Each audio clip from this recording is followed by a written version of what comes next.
अक्सर कई लोगों को देखा गया है जो अपनी जिंदगी से हार चुके हैं, जो अपनी जिंदगी की कठिनाइयों से, चुनौतियों से, परेशानियों से बहुत दुखी हो चुके हैं, जिन्होंने जीने की ही हिम्मत छोड़ दी है, जो कहते हैं ऐसी जिंदगी से तो हम मर जाएं। कई लोग तो कहते हैं कि बस इसलिए जी रहे हैं क्योंकि हम मर नहीं रहे हैं। जिंदगी अजीब सी हो गई है, कितना कठिन है जिंदगी को जीना।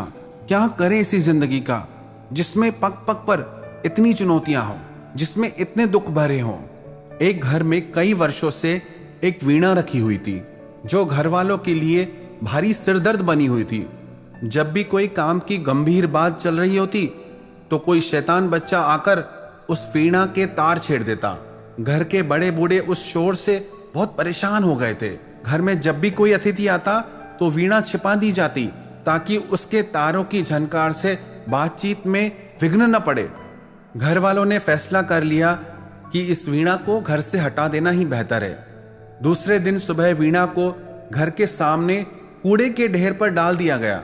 कुछ दिनों बाद उन्होंने अनुभव किया कि उनका घर अद्भुत स्वर लहरियों से गूंज रहा है। जब उन्होंने जानने की कोशिश की कि ऐसा मंत्रमुग्ध संगीत कहां से आ रहा है तो उन्होंने देखा एक भिखारी कूड़े के ढेर पर बैठा हुआ है और वीणा बजा रहा है। यह वही वीणा थी जो उन्होंने फेंक दी थी।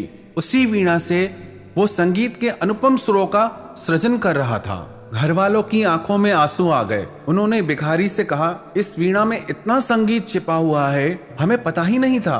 तुमने तो हमारी आंखें ही खोल दी। भिखारी ने कहा, वीणा में कुछ भी नहीं छिपा है। हम जैसी उंगलियां लेकर वीणा के पास जाते हैं वही वीणा से प्रकट होता है।